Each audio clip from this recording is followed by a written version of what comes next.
সিলেটে তামান্না হত্যার প্রতিবাদে মানববন্ধন।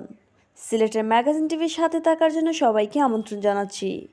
গোলাপগঞ্জ এমসি একাডেমি সংলগ্ন এলাকার অস্থায়ী বাসিন্দা দক্ষিণ সুরমা উপজেলার লালাবাজার ইউনিয়নের ফুলদি এলাকার মেয়ে গোলাপগঞ্জ রানাপিং আদর্শ উচ্চ বিদ্যালয় ও কলেজের এইচএসসি পরীক্ষার্থী নববধূ সৈয়দা তামান্না বেগম স্বামীর হাতে নির্মমভাবে নিহতের প্রতিবাদে সিলেটের সচেতন নাগরিকবৃন্দের উদ্যোগে হত্যার সাথে জড়িতদের দ্রুত আইনের আওতায় এনে দৃষ্টান্তমূলক শাস্তির দাবিতে মানববন্ধন অনুষ্ঠিত হবে।